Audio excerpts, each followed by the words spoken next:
미국 프로야구 LA 다저스 팀에서 활약하고 있는 오타니 쇼헤이라는 선수가 있습니다. 일본 선수인데 현 시점에서 전 세계에서 가장 뛰어나고 위대한 야구 선수다라고 말해도 그 누구도 이의를 제기할 수 없을 정도로 가장 맹활약을 펼치고 있는 그런 선수입니다.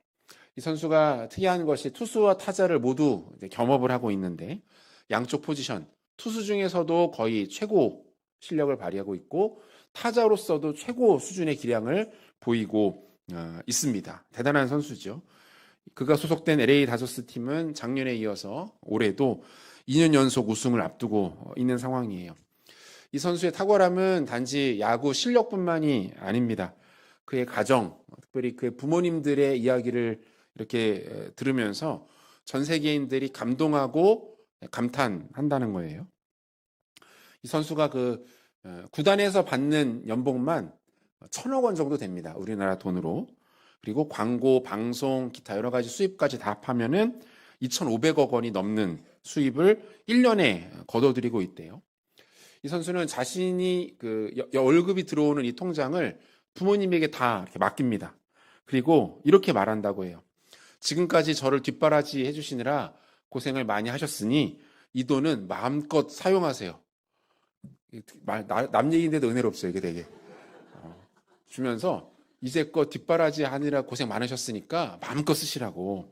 그리고 나서 하나만 부탁했다는 거예요. 하나만. 저에게 한 달에 생활비로 100만 원만 보내주세요.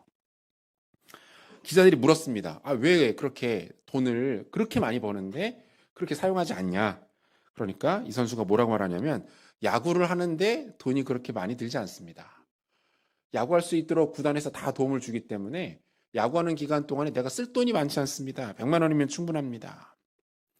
그 메이저리그 대부분 선수들이 엄청난 연봉을 받기 때문에 최고급 슈퍼카를 몇 대씩 보유한다고 합니다. 그런데 이 선수는 출시된 지 10년도 넘은 한국 브랜드의 중형차를 타고 다닙니다. 또 묻는 거죠, 사람들이. 왜 더 좋은 차를 타지 않습니까? 당신 정도면 최고급 스포츠카를 타야 되는데 왜 그러지 않습니까? 라고 물어보면 이 차도 충분히 좋은 차입니다. 이렇게 말한다는 거예요. 더 놀라운 것은 이 선수의 가족들입니다. 해마다 수천억 원이 들어오는 그 통장을 손에 쥐었는데 가족들이 이 돈에 손을 대지 않아요. 여전히 오타니 선수의 아버지는 젊었을 때부터 근무하던 자동차 공장 현장 근로자직에 출근하고 있습니다. 어머니는 동네 마트와 편의점의 파트타임 점원으로 근무하고 있습니다. 아마 오늘도 출근했을 거예요, 이분들. 그의 형이 최근에 결혼을 했는데 은행에서 3억 원의 대출을 받아서 낡은 아파트 한 채를 신혼집으로 장만하는 것으로 알려지고 있습니다. 오타니 선수의 가족들의 지론이 있다는 거예요. 우리에게 중요한 것은 각자의 삶입니다. 우리에게는 우리의 삶이, 아들에게는 아들의 삶이 있을 뿐입니다. 각자에게 주어진 삶에 최선을 다하면 우리는 그것으로 충분합니다. 이렇게 말한다는 거예요. 모르겠습니다. 이분들이 앞으로 어떻게 될지 모르겠지만 적어도 이 정도 지금까지 이렇게 살아왔다면 그 누구도 이들에 대해서 돈이 삶의 최우선의 목표는 아니다라고 말할 수가 있겠죠. 이들에게는 저마다 각자의 중요한 본질적 삶의 모습들이 있다라고 말할 수가 있을 것 같습니다. 제가 이 선수의 삶과 또 가족에 대한 이야기를 이렇게 쭉 글과 자료로 접하면서 이 본질이라는 것에 대해서 생각을 하게 되더라고요. 여러분, 본질이라는 것은 좀처럼 바뀌지 않습니다. 시대나 상황이나 환경이나 조건에 따라서 그것이 계속 바뀌고 변한다면 그것을 가리켜서 본질이라고 말하기는 어려울 겁니다. 본질은 주변의 그 무엇이 아닙니다. 어제도 오늘도 내일도 바뀌지 않는 가장 소중한 것, 가장 중심, 다른 것으로 대체되지 않는 그 무엇을 가리켜서 우리는 본질이다 이렇게 이야기를 하고 그 본질에 가까이 가는 인생일수록 지혜로운 인생인 거예요. 왜 그렇습니까? 인생은 유한하지만 그 본질은 무한하기 때문에 그렇죠. 잠깐의 유한한 삶 속에서 시시각각으로 바뀌는 것에 인생을 허비하는 어리석음보다는 영원히 바뀌지 않는 본질을 붙들고 오늘도 내일도 영원히 살아가는 것이야말로 진정한 지혜자의 삶이다라고 말할 수가 있겠죠. 여기에 뭐 주먹만한 다이아몬드가 있다라고 한번 가정을 해보겠습니다. 그것에 오물이 묻어 있습니다. 신문지에 둘둘 쌓여 있어요. 다 찢어지고 더러워진 비닐봉투 안에 그것이 담겨 있습니다. 여러분 어떻게 하시겠습니까? 더럽다고 버릴 겁니까? 포장이 마음에 안 들다고 그거 갖지 않으시겠어요? 예쁘고 세련된 쇼핑백이 아니어서 그냥 지나치고 말 겁니까? 그렇지 않죠. 그 안에 다이아몬드가 같이 있는 것이기 때문에 누구나 그것을 집어들 겁니다. 본질은 이런 거예요. 그 자체만으로도 의미가 있는 것. 그 자체만으로도 충분한 가치가 있는 것. 무게와 영향력이 있는 거죠. 그러므로 본질에 관심을 갖고 그것에 집중하고 그것을 바라보는 인생이 지혜로운 인생인 것입니다. 그것에 집중하는 인생은 견고합니다. 평안해요. 주변의 상황이나 가변적인 조건으로 시시각각 달라지거나 흔들리지 않습니다. 나아가 어떻습니까? 영원한 것에 관심을 두고 그것에 집중하기 때문에 자연스럽게 그 사람의 삶 가운데 열매가 맺히고 선한 영향력들이 드러나게 된다라는 거예요. 신자에게 가장 중요한 본질 중에 하나를 꼽으라면 예배라고 말할 수 있습니다. 믿으시면 아멘 하세요. 예배가 가장 중요한 본질 중에 하나입니다. 여러분들이 스스로를 구원받은 하나님 백성이라고 여기신다면 여기에 집중하고 여기에 투자하고 여기에 마음을 두는 것은 대단히 지혜로운 일입니다. 그래서 우리는 이 순간에도 예배하는 것 아닙니까? 집에서 편하게 쉴 수도 있고 좋아하는 TV 프로그램, 유튜브 영상 보면서 금요일 밤을 즐길 수도 있지만 우리에게는 예배가 그 무엇보다 중요하기 때문에 우리 삶과 우리의 신앙과 영혼의 때에 있어서 예배가 가장 본질적인 것이기 때문에 여러분들 이 자리에 나와 계시는 거예요. 적어도 여러분들은 이 예배를 우리 삶의 가장 중요한 본질로 인정하고 여기고 있다라고 말할 수 있겠죠. 물론 예배 가운데 특별한 하나님의 기름 부으심이 나타나고 강력하고 선명한 기도응답이 있고 문제와 갈등이 매번 예배 드릴 때마다 다 해결되고 그 문제들이 다 정리된다면 정말 좋겠죠. 물론 우리가 그것을 위해서 늘 기도해야 하겠지만 비록 그러한 모습들이 우리 예배 가운데 매 순간 나타나지 않는다 할지라도 우리는 예배합니다. 이유는 단 하나죠. 예배가 신자에게 가장 본질이기 때문에 그런 겁니다. 하나님이 우리 가운데 명하시는 것이 예배고 하나님 우리에 대하여 기뻐하시는 것이 예배고 그러므로 우리는 예배의 자리를 통해서 더 궁극적이고 영원한 하나님의 임재와 영광을 누릴 수 있음을 믿기 때문에 그러는 거죠. 오늘 본문 1절 보면 이런 말씀이 있어요. 같이 한번 읽겠습니다. 사람이 내게 말하기를 내가 기뻐하였도다. 여기서 여호와의 집에 올라가자라는 것은 유대인들이 지켰던 절기를 의미하는 거죠. 우리가 계속 시편 120편부터 쉬레이 하말로트 성전에 올라가는 노래 계속 살피고 있는데 여기도 마찬가지입니다. 여호와의 집에 올라가자. 여호와의 집은 성전. 성전에 있는 예루살렘으로 올라가자라는 것은 유대인들이 한 해에도 최소 3번 지켰던 이 절기를 의미하는 것이고 이 자체가 이들에게는 예배의 행위였다. 이렇게 말할 수 있습니다. 시인은 이 행위 자체를 기뻐한다라고 고백합니다. 따라서 오늘의 시의 주제는 뭐예요? 예배의 자리, 그리고 예배의 가치, 예배의 의미에 대하여 노래하는 시다라고 말할 수가 있겠죠.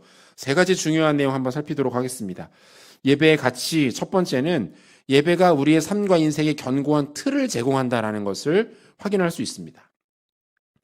본문 2절과 3절인데요. 2절, 3절 같이 읽겠습니다. 예루살렘아, 우리 발이 내 성문 안에 섰도다. 예루살렘아, 너는 잘 짜여진 성읍과 같이 건설되었도다. 이렇게 되어 있어요. 유대인들이 발을 딛고 있는 곳이 잘 짜여졌다. 그리고 견고하다라는 이 의미는 무엇입니까? 예배의 기능과 예배의 역할에 대하여 말하고 있는 거예요. 그러니까 유대인들이 예루살렘에 서서 하나님 예배하고 있는데 그들이 서 있는 그 기반, 즉 예배의 자리가 견고하게 튼튼하게 짜여졌다. 이렇게 노래하고 있는 겁니다. 실제로 이들이 지금 서 있는 이 예루살렘 땅은 팔레스타인 땅에서도 중심 도시 역할을 했습니다. 지리적으로도 거의 정중앙에 위치해 있었고 정치, 경제, 행정, 문화도 중심지 역할을 했었고 결정적으로 종교의 중심지였죠. 솔로몬 성전이 있었고 조상 대대로 그곳에서 제사가 드려지고 있었습니다. 이것은 무엇을 의미할까요? 이곳에 드려지는 예배가 유대인들, 즉 하나님 백성들의 인생과 삶에 있어서 핵심적인 역할과 가장 중요한 기능을 감당한다라는 것을 말하고 있는 거예요. 지금도 마찬가지죠. 예배는 오늘을 살아가는 신자들에게 아주 중요한 가치들을 붙들도록 만듭니다. 지난주 우리 복음 집회할 때 제가 말씀 나누면서 그런 이야기 잠깐 했었는데 죽음에 관한 이야기를 누가 좋아하겠습니까? 모든 사람이 죽는다는 거 알고 그 사건이 나에게도 반드시 나타난다는 것 우리가 다 인정하지만 그 이야기를 공공연하게 꺼내는 것을 누가 기뻐하고 즐거워하겠어요. 당신도 언젠가 죽습니다. 죽음 생각하셔야 됩니다. 틀렸다고는 못하겠지만 행복하게 들을 수 있는 주제도 아니죠. 그런데 교회는 이런 질문들을 계속 던져야 합니다. 계속 해야 돼요. 사람들을 기분 좋게 만들고 실제 삶에 필요한 정보와 교양과 입문을 제공하고 행복하게 만들고 웃게 만드는 일들을 교회가 다 할 수 있으면 좋겠지만 절대적인 기능들은 아닙니다. 정말 중요한 일들, 교회만 할 수 있는 일들, 교회가 해야 되는 일들에 주목할 필요가 있겠죠. 인생의 유일한 정답, 복음을 손에 쥐고 있는 교회는 당연히 죽음에 대해서 이야기해야 합니다. 사람들로 하여금 이 죽음의 문제 앞에 직면하도록 만들어야 돼요. 진짜 중요한 가치에 대해서 고민하도록 해야 하고 이 주제와 이 질문을 잊고 살아가는 특별히 이 시대 사람들에 대하여서 계속해서 그들을 흔들어 깨워야 합니다. 당신이 준비되어 있습니까? 영원한 진리, 죽음을 이기는 절대적인 정답, 예수 십자가의 복음이 있는데 여러분 믿고 있습니까? 듣고 있습니까? 외쳐야 된다는 거예요. 마귀의 중요한 전략이거든요. 이 시대의 사람들로 하여금 이 중요한 주제에 집중하지 못하도록 만듭니다. 그죠? 당장 눈앞에 보이는 것에 집중하도록 만듭니다. 손에 잡히는 것이 중요하다고 말합니다. 결과와 성과로 나타나는 것들에 주목하도록 만듭니다. 당장 눈앞에 어떤 변화가 일어나지 않으면 그것은 진리가 아니다. 거짓말합니다. 당장 당신을 이롭게 만드는 무엇이 아니면 가까이 할 필요가 없다. 현혹합니다. 속이는 거죠. 절대로 건강하지 못한 가치관들인 것이죠. 하나님 백성은 예배의 자리에서 삶의 의미를 깨닫습니다. 최소한 한 주간 하나님 앞에 어떻게 살아왔는지 자신의 삶을 돌아봅니다. 무엇을 어떻게 바꿔야 하고 어떤 것은 끊어내야 하고 어떤 것은 지속해야 할지를 우리는 예배의 자리에서 결정하고 판단합니다. 나아가 쉼과 위로와 회복을 얻기도 합니다. 주일에 예배 안 나오고 집에서 잠자고 쉬면 더 편할 것 같지만 그렇지 않습니다. 영적인 존재들은 알아요. 기가 막히게 압니다. 마음이 더 무너집니다. 정신이 더 흔들립니다. 절대로 쉼이 허락되지 않습니다. 미국의 조경학자 프레더릭 로 옴스테드라는 사람이 있는데 이 사람이 뉴욕 한복판에 엄청나게 커다란 공원을 하나 설계하게 됩니다. 그 공원이 그 유명한 뉴욕의 센트럴 파크예요. 이 공원이 1858년에 지어졌는데 이 공원이 만들어질 당시에 반대 여론이 굉장히 많았다는 거예요. 그 공원이 뉴욕 한복판에 엄청나게 넓게 길게 이렇게 자리를 하고 있는데 너무 지나치다는 거죠. 도시에 비해서 공원이 너무 크다는 거예요. 공원이 크면 좋겠지만 그 금싸라기 땅, 그 경제적 가치가 높은 땅에 그렇게 넓게 크게 공원을 지을 필요가 있겠는가 반대 여론이 엄청났다고 합니다. 그러자 옴스테드가 이렇게 말을 해요. 만약 우리가 여기에 공원을 이 정도로 짓지 않는다면 100년 후에는 이만한 크기의 정신병원을 지어야 할 것이다. 이렇게 말했다는 거예요. 이게 뭡니까? 바쁘고 분주한 도시와 시민들에게 쉼과 회복을 허락하는 자리가 그 자리였던 것이고 도시 생태계의 틀을 제공하는 중요한 역할을 하게 될 것에 대해서 그가 정확하게 예견했던 거죠. 우리도 마찬가지입니다. 우리의 예배가 우리 영혼의 영적 센트럴 파크인 거죠. 영혼의 쉼이고 회복이고 충전하는 시간이라는 것을 우리는 잊지 말아야 합니다. 마태복음 11장 28절에서 예수님이 이렇게 말씀하시죠. 같이 읽겠습니다. 수고하고 무거운 짐진 자들아 다 내게로 오라. 내가 너희를 쉬게 하리라. 이렇게 말씀해요. 예배를 의미하는 거죠. 매주 일정하게 반복되는 우리의 예배가 우리의 신앙과 인생과 우리의 인격의 중요한 틀을 잡아줍니다. 여러분, 틀이 망가져버리면 그 안에 아무리 좋은 것들을 채워넣어도 견뎌내지를 못합니다. 무너지고 맙니다. 다 으스러지게 될 겁니다. 한 인격 안에 틀이 중요하고 삶의 틀이 중요하고 가정의 틀이 중요합니다. 이것이 어디서 견고해집니까? 예배의 자리에서 견고해지고 예배의 자리에서 힘있게 세워지는 줄로 믿으시기를 바랍니다. 예배의 가치와 기능 두 번째는 예배는 가장 선명한 하나님의 말씀이 제시되는 장소라는 거예요. 본문 5절인데요. 거기에 심판의 보좌를 두셨으니 곧 다윗의 집의 보좌로다 이렇게 돼 있어요. 중요한 표현 두 가지가 나오는데 심판의 보좌 이렇게 돼 있죠. 여기서 심판이라는 단어 히브리어로 미슈파트라는 단어예요. 근데 이 미슈파트라는 단어는 어떤 법을 집행한다, 옳고 그름을 판단한다라는 개념이 아니라 진리와 공의를 의미하는 거예요. 그러니까 절대적인 진리, 영원히 변치 않는 절대적 의, 뭡니까? 하나님의 말씀을 의미하는 거죠. 다윗의 보좌 마찬가지입니다. 다윗의 보좌라는 것은 하나님의 약속과 언약을 상징하는 겁니다. 하나님께서 이스라엘의 조상들과 맺었던 그 언약이 신실하게 이어져 내려오는 것을 가리켜서 다윗의 보좌다 이렇게 이야기하고 있는 거예요. 이 두 가지를 거기에 두셨다 이렇게 되어 있어요. 거기에 두셨다. 거기는 어디를 말합니까? 하나님의 언약이 그리고 진리의 말씀이 선포되는 자리. 그러니까 정리를 해보면 이 말은 어떤 거예요? 예배의 핵심에는 뭐가 있는 거예요? 하나님의 신실함과 진리에 근거한 말씀의 선포가 있다. 이 얘기를 하고 있는 겁니다. 예배의 중심에는 하나님의 뜻이 선포되는 말씀 선포가 있다. 설교가 있다라는 것을 말하고 있는 거죠. 실제로 우리 예배에도 설교가 가장 큰 비중과 시간을 차지합니다. 이것은 하나님 앞에 드려지는 예배의 중심에는 하나님의 진리의 말씀이 있다는 것을 의미하는 것이기도 하죠. 어떤 사람들은 이 설교 중심의 예배에 대해서 부정적인 관점을 갖고 있는 사람들도 있어요. 그런 질문들 많이 합니다. 예배가 설교도 중요하지만 예식과 예전 중심으로 가야 되지 않겠냐 이렇게 이야기합니다. 그런데 예식과 예전 이것은 예배가 마땅한 형식을 갖춰야 된다라는 의미에서는 필요한 부분이지만 예전이나 어떤 예식이 설교보다 앞서고 비중이 커지는 것은 건강하지 못합니다. 특별히 이것은 하나님 말씀 성경을 중요하게 여기는 개혁교회가 지지하는 바는 아니다라는 거죠. 성경 중심이 아니라 이게 전통 중심으로 치우칠 우려가 있기 때문에 그래요. 가톨릭 교회가 나타내 보이는 모습들이 이러한 것들이죠. 말씀이 중요하지 않습니다. 거기는 예식이 중요합니다. 이 차이가 발견되게 되는 거예요. 또 어떤 사람들은 이렇게 이야기합니다. 현대인들의 감성과 취향을 존중해서 찬양, 음악 중심으로 예배를 바꿔야 한다 이렇게 말해요. 그러니까 문화, 요즘에 젊은 사람들 또 감정과 감각을 중시하는 세대이기 때문에 거기에 중점을 둬야 된다 이렇게 주장을 합니다. 그것도 들어볼 만한 이야기이죠. 고려되고 존중해야 되는 것은 맞습니다. 하지만 그렇다고 해서 예배의 본질을 찬양으로 대체할 수는 없습니다. 반드시 한계가 있어요. 왜 그렇습니까? 이 찬양, 음악이기 때문에 예배자들로 하여금 감정과 감상에 과몰입하도록 할 우려가 많은 거죠. 최근에 그 젊은 사람들이 많이 좋아해서 모이는 그런 몇몇 찬양 집회들이 있어요. 그런데 이렇게 보면은 한 1시간 동안 찬양만 내내 합니다. 너무 잘해요. 무슨 기성 가수들 뭐 이상으로 잘합니다. 음악적 완성도 너무 탁월하고 조명도 쏴주고 분위기도 너무 은혜롭게 잘 만들어줍니다. 그런데 그러고 나서 말씀은 딱 10분 하고 끝나요.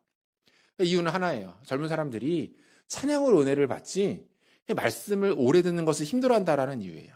그런 식으로 집회들을 진행하는 것들을 보게 됩니다. 심지어는 찬양 30분 열심히 뛰고 울고 찬양하고 나서 딱 불 켜지고 설교 시작할 때 우르르 나가는 경우들도 있습니다. 실제로 그런 일들이 오늘날 종종 벌어지고 있는 것들을 보게 되는데 결코 바람직하지 않죠. 이런 사람도 있습니다. 좋은 말씀을 미디어와 매체들을 통해서 얼마든지 접할 수 있는데 현장 예배가 뭐 그렇게 중요한가? 집에서 핸드폰, 스마트폰 열면 탁월한 설교자들, 국내 최고의 설교자들 말씀 얼마든지 들을 수 있는데 굳이 예배의 자리 나와서 말씀 들을 이유가 뭐가 있겠는가? 이렇게 질문하시는 분들도 있습니다. 좋은 의견이죠. 여러분 탁월한 설교자들의 메시지들을 찾아서 많이 들으십시오. 그런데 그것이 우리 영혼의 주식이 되어서는 곤란합니다. 간식이나 특식으로서는 문제될 것이 없을 것 같아요. 그런데 그것이 절대로 여러분들의 주식이 되어서는 안 됩니다. 아무리 인류 호텔 명셰프가 만든 음식이라 할지라도 정작 우리를 살찌우게 하고 우리를 건강하게 만드는 것은 맨날 그 밥에 그 반찬에 그 국 같은 우리 집밥입니다. 그거 먹고 우리 잘하는 거예요. 그러므로 그것이 우리의 주식이 되기 위해서는 곤란하다. 결정적으로 뭡니까? 여러분 말씀은 내가 선택해서 듣는 게 아닙니다. 들려지는 말씀을 듣는 거지 내가 듣고 싶은 말씀을 듣는 것은 말씀에 대한 바람직한 태도는 아닙니다. 나의 예상과 기대를 깨고 불현듯 찾아오시는 말씀에 귀를 여는 게 맞아요. 나의 치부를 드러내는 말씀들, 내가 상상하지도 못했고 생각하지도 못했던 말씀을 하나님이 들려주시는 거죠. 나만 알고 있는 은밀한 그 죄와 나의 연약함을 말씀을 통해서 하나님이 마치 나에게 직접 하시는 말씀처럼 들려오는 그 경험들을 하실 필요가 있습니다. 그 경험들이 여러분 일상적으로 드려지는 이 예배를 통해서 그 일들이 일어나게 되기를 바랍니다.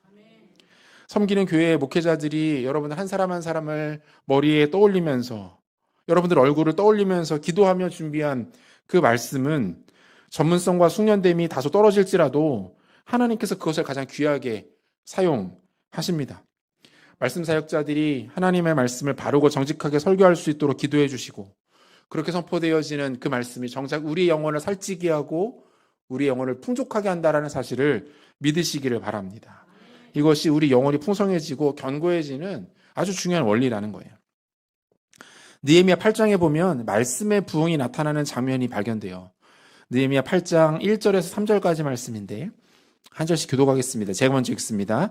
이스라엘 자손이 자기들의 성읍에 거주하였더니 일곱째 달에 이르러 모든 백성이 일제히 수문 앞 광장에 모여 학사 에스라에게 여호와께서 이스라엘에게 명령하신 모세의 율법책을 가져오기를 청하매 일곱째 달 초하루에 제사장 에스라가 율법책을 가지고 회중 앞 곧 남자나 여자나 알아들을 만한 같이 읽습니다. 수문 앞 광장에서 새벽부터 정오까지 남자나 여자나 알아들을 만한 모든 사람 앞에서 읽음에 뭇 백성이 그 율법책에 귀를 기울였는데 이게 뭡니까? 아무것도 없어요. 그냥 들판에 그들이 서서 투박하게 선포되어지는 말씀이 그들 가운데 있습니다. 그리고 그 말씀이 이들 가운데 놀라운 역사를 일으키죠. 느헤미야 8장 8절과 9절 상반절 보니까 하나님의 율법책을 낭독하고 그 뜻을 해석하여 백성에게 그 낭독하는 것을 다 깨닫게 하니 백성이 율법의 말씀을 듣고 다 우는지라. 이게 뭡니까? 율법책을 낭독하고 뜻을 해석하여 백성에게 낭독했다. 설교한 거예요. 설교. 말씀 맡은 자들이 성경을 읽고 지금 이 성경의 메시지가 당신들에게 어떤 의미가 있는지를 풀어서 설명하는 것이죠.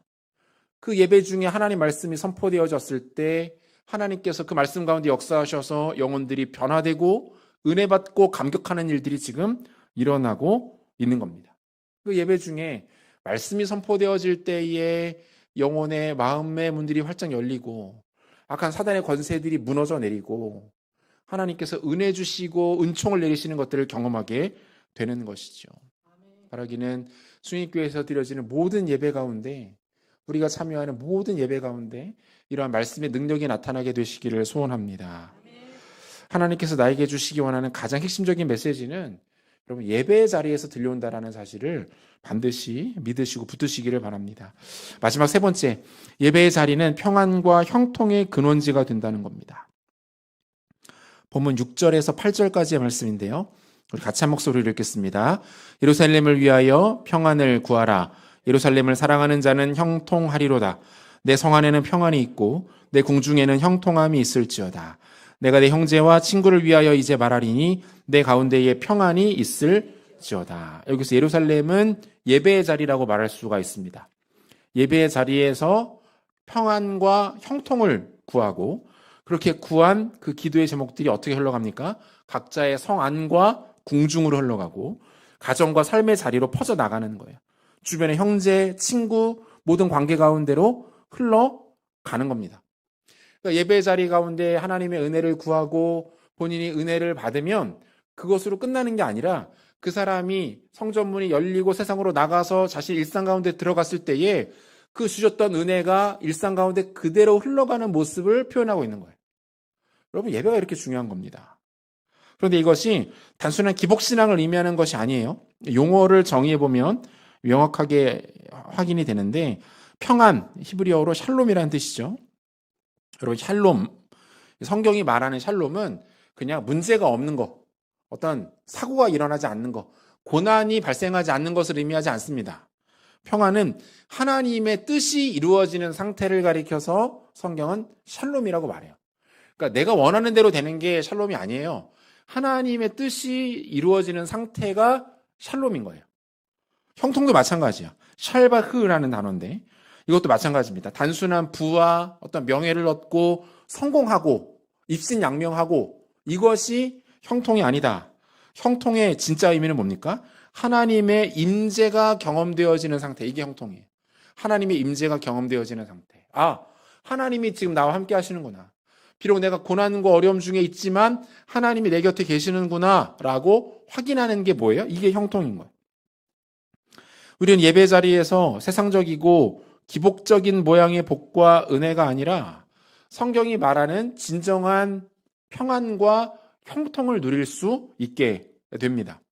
따라서 예배는 어떤 자리입니까? 내가 가지고 있는 어떤 문제, 어떤 갈증, 어떤 답답함이 예배 자리에서 다 해소되는 게 진짜 예배의 의미가 아니라는 거예요. 오히려 어떻습니까? 그 은혜에 대한 갈증, 하나님의 임재에 대한 기대와 사모감이 더욱더 극대화되는 자리가 예배의 자리다. 이렇게 정의할 수가 있겠죠. 따라서 진짜 은혜로운 예배는 뭐예요? 이 자리에서 하나님의 임재를 경험하고 우리가 기뻐하고 문제가 해결되고 큰 복을 받는 것도 중요하지만 더 은혜로운 예배는 우리가 저 문을 열고 딱 나갈 때에 나가는 순간에 하나님을 향한 사모함이 더 커지는 거예요. 하나님 나에게 오늘 예배를 통해 이런 말씀과 은혜를 주셨는데 내가 한 주 주님과 진짜 동행하며 살겠습니다. 한 주에도 더 하나님 앞에 예배하며 하나님 경외하며 살아가겠습니다. 그런 마음의 사모함이 극대화되는 것, 이것이 진짜 하나님 기뻐하시는 예배의 모습이라는 말씀이 더 기다려지고 더 사모함이 되어지고 예배에 대한 열정이 솟아나고 이것이 성경이 말하는 하나님 기뻐하시는 예배의 모습들이고 이런 심령들 가운데 주께서 평안과 형통을 주십니다. 우리가 은혜 받았다라고 말할 때 은혜 받는 성도들에게 나타나는 몇 가지 특징들이 있습니다. 가장 명확한 저분이 은혜를 받고 있구나. 영적으로 성장하고 있구나라고 가장 명확하게 알 수 있는 게 뭡니까? 이분들이 예배의 자리를 사모하기 시작합니다. 예배 자리를 나옵니다. 바쁘고 피곤한데 그거 다 제끼고 물리치고 예배의 자리로 나옵니다. 누가 시켜서 나오는 거 아니죠. 주일 예배 나오고 수요일도 나오시고 금요일도 나오시고 새벽에도 나오시고 예배 자리를 그렇게 삼아요. 그리고 그 자리에서 그분들이 은혜를 받고 하나님 앞에서 믿음이 자라나고 깊어지는 것을 보게 되는 것이죠. 바라기는 하나님 기뻐하시는 예배를 통해서 더 풍성한 평안과 형통을 경험하시는 지혜로운 성도님들 되시기를 소원합니다. 말씀 맺으려고 하는데요. 하나님께서 우리 가운데 허락하신 가장 본질적인 모습 뭡니까? 예배하는 일이에요. 하나님 예배하는 일, 그리고 또 하나가 있다면 예배하도록 하는 일, 복음 증거죠. 내가 하나님 앞에 온전한 예배자로 설 때에 우리는 누군가로 하여금 예배하는 삶을 살 수 있게 되어집니다. 신자의 가장 본질은 예배예요. 우리 삶 가운데 단 한 가지 가치만 선택할 수 있다면, 단 한 가지 행동만 선택할 수 있다면 우리는 좌고면하지 않고 이것을 결정해야 합니다. 하나님 예배하는 인생 되겠습니다. 단 하루의 삶이 주어졌습니다. 뭐 하시겠습니까? 우리 안에 이 고백이 나와야 돼요. 하나님 예배하다가 내 삶을 마무리하겠습니다. 그 자리에 영광이 부어지고 하나님의 긍휼이 부어진다라는 사실 잊지 마시고 예배로 승부하시고 예배의 능력이 충만한 수인교회 되시기를 우리 구주 예수 그리스도의 이름으로 축원합니다.